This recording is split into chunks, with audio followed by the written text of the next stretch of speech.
पाकिस्तान की कहानी मैं आपको शुरू करके बताता हूँ ऑपरेशन सिंदूर से। ऑपरेशन सिंदूर लड़ाई जो थी वो सिर्फ 4 दिन की थी। पर उस 4 दिन की लड़ाई के बाद अमेरिका ने ये फैसला किया, जो उन्होंने लिखा हुआ है अपनी कांग्रेस यूएस कांग्रेस रिपोर्ट में 2025 की, कि इन 4 दिन की लड़ाई के अंदर जो क्लैश हुआ था, पाकिस्तान ने इंडिया से बेहतर किया है। उसी का नतीजा था कि 2025 के एंड में जो पाकिस्तान और सऊदीज हैं उनका डिफेंस एग्रीमेंट हुआ, याद करिएगा। तो ऐसा नहीं है कि पाकिस्तान और सऊदी अरेबिया के मिलिट्री ताल्लुकात पहले नहीं थे, वो 70s से हैं।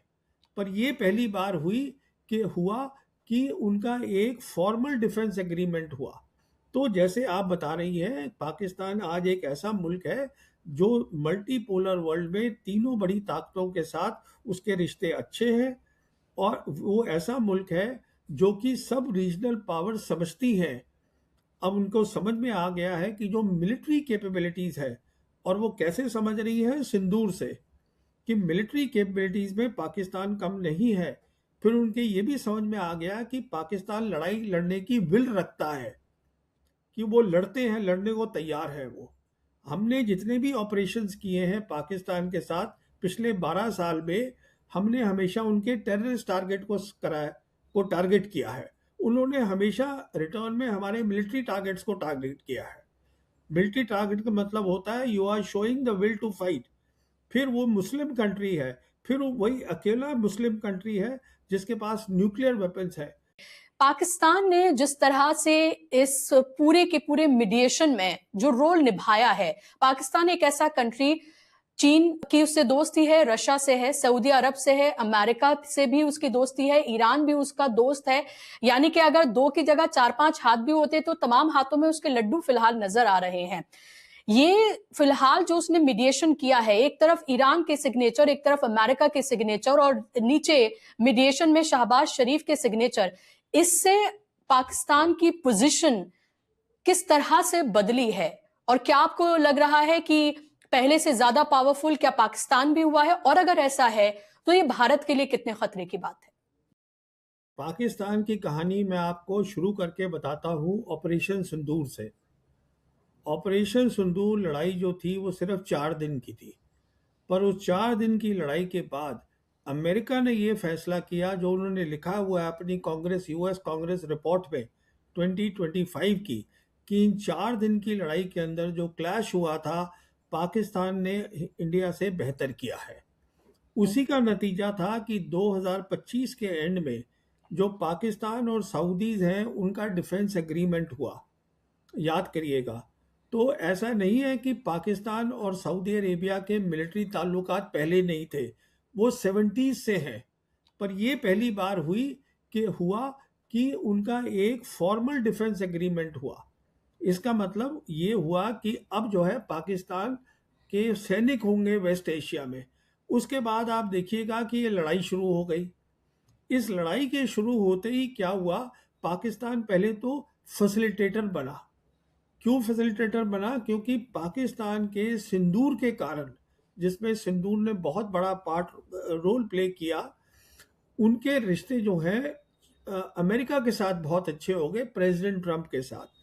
याद करिएगा, प्रेसिडेंट ट्रंप ने जो पाकिस्तान के आर्मी चीफ है फील्ड मार्शल आसिम मुनीर, उसको 2 जून 2025 में लंच के लिए बुलाया था व्हाइट हाउस में। 1-on-1 लंच हुआ था, बातचीत हुई थी। तो जैसे आप बता रही हैं, पाकिस्तान आज एक ऐसा मुल्क है जो मल्टीपोलर वर्ल्ड में तीनों बड़ी ताकतों के साथ उसके रिश्ते अच्छे हैं, और वो ऐसा मुल्क है जो कि सब रीजनल पावर समझती हैं। अब उनको समझ में आ गया है कि जो मिलिट्री कैपेबिलिटीज है, और वो कैसे समझ रही है, सिंदूर से, कि मिलिट्री कैपेबिलिटीज में पाकिस्तान कम नहीं है। फिर उनके ये भी समझ में आ गया कि पाकिस्तान लड़ाई लड़ने की विल रखता है, कि वो लड़ते हैं, लड़ने को तैयार है वो। हमने जितने भी ऑपरेशंस किए हैं पाकिस्तान के साथ पिछले 12 साल में, हमने हमेशा उनके टेररिस्ट टारगेट को टारगेट किया है। उन्होंने हमेशा रिटर्न में हमारे मिलिट्री टारगेट्स को टारगेट किया है। मिलिट्री टारगेट का मतलब होता है you are showing the will to fight. फिर वो मुस्लिम कंट्री है, फिर वो वही अकेला मुस्लिम कंट्री है जिसके पास न्यूक्लियर वेपन्स है। फिर वो एक ऐसा मुल्क है जहाँ पे डिप्लोमेसी बहुत अच्छी वो समझदारी से करते हैं। अगर उनको थोड़ी सी किसी की बढ़ाई भी करनी होती है वो कर देते हैं। हमने जैसे प्रेसिडेंट ट्रंप को नहीं दिया ये श्रेय कि आपने सीज फायर करवाया है, उन्होंने फौरन दे दिया पाकिस्तान ने, और ये भी कह दिया कि साहब जो है आपको पीस प्राइज के लिए हम नोबेल पीस के लिए नॉमिनेट करते हैं। कहने का मतलब ये है पाकिस्तान ने तीन बड़ी बड़ी चीज़ें हासिल करी हैं। पहली बात, शुरुआत हुई थी एज अ फैसिलिटेटर। 11 अप्रैल को जब ये पहली बार हुआ था कि दोनों साइड बातचीत करेंगी, तो इस्लामाबाद में तय हुआ था बातचीत हो गई होगी। आपको याद होगा वो 11 अप्रैल को था। फैसिलिटेटर का मतलब सिर्फ इतना होता है कि आप जगह जो है ऐसी बनाएं दोनों साइड के लिए, जो दोनों साइड को लगे कि हाँ मैं यहाँ पर सिक्योर हूँ। सो देवर ओनली द फैसिलिटेटर। उसके बाद वो मीडिएटर बन गए। मीडिएटर का मतलब होता है कि आप एक दोनों साइड आप बात नहीं कर रही हैं एक दूसरे से, तो आप एक साइड के पास जाइएगा, उसके उसकी प्रॉब्लम समझिए, दूसरी साइड को बताइए, वो बताएगा आपको मेरी क्या प्रॉब्लम है, तो आप मीडिएट कर रहे हैं। उसके बाद अब क्या हुआ है, क्योंकि उन्होंने उनको ये जो उनकी काबिलियत मैंने आपको बताई है, एक लौता कंट्री है जो वेस्ट एशिया का कंट्री नहीं है, पर उसको वेस्ट एशिया में शामिल कर लिया गया है।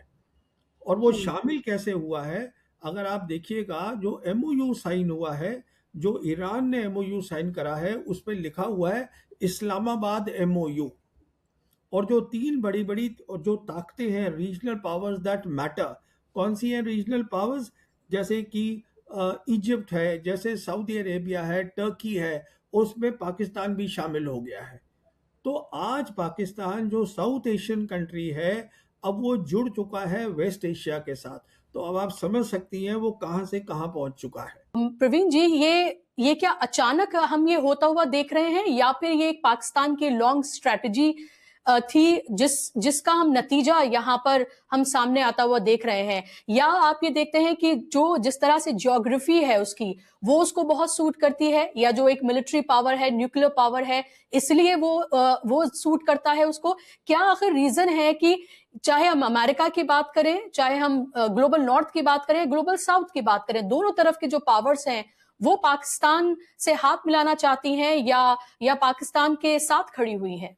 देखिए, सब कुछ है, मुस्लिम नेशन है, न्यूक्लियर वेपन है, कनेक्टिविटी है, ज्योग्राफी है, पर सबसे बड़ी बात यह है जो हमें समझनी है कि उनके जो जनरल्स हैं आर्मी के, वो फॉरेन पॉलिसी में बहुत ज़्यादा अच्छे हो गए हैं।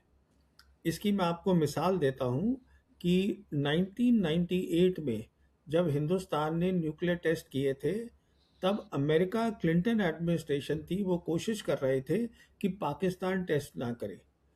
तो जो उनके एक बहुत रिप्रेजेंटेटिव थे, स्ट्रोप टैलबर्ट, अमेरिका के डिप्टी सेक्रेटरी ऑफ स्टेट थे, वो कोशिश कर रहे थे कि उस समय जो उनके प्राइम मिनिस्टर हैं नवाज शरीफ, उनको कांटेक्ट करें, तो नवाज शरीफ के दफ्तर में कोई फ़ोन ही नहीं उठा रहा था। फिर उन्होंने जो आर्मी चीफ थे जनरल जहांगीर करामत, वहाँ फ़ोन किया, उन्होंने कहा आ जाइए हमसे बात करिए। तो बात हुई, उसमें जहांगीर करामत ने दो टूक बोल दिया अमेरिकन्स को, ये हमारी नेशनल सिक्योरिटी है, हम कॉम्प्रोमाइज़ नहीं करेंगे, आप जाइए। तो उन्होंने उसके बाद उन्होंने भी टेस्ट किए हैं, हम जानते हैं। उसके बाद एक नोट भेजा जनरल जहांगीर करामत ने फॉरेन ऑफिस में कि देखिए अब जो पाकिस्तान है न्यूक्लियर वेपन स्टेट हो गया है, तो अब हमारा भी रोल बन गया है डिप्लोमेसी में, फॉरेन पॉलिसी में। और अब आप अगर जो देख रही हैं, तो जो फील्ड मार्शल आसिम मुनीर है, जो रास्ता शुरू किया था जनरल जहांगीर करामत ने, वो आसिम मुनीर आगे ले गए हैं। ये जो बात हो रही है, जो ट्रंप भी बात करते हैं, वो कहते हैं माय फेवरेट फील्ड मार्शल।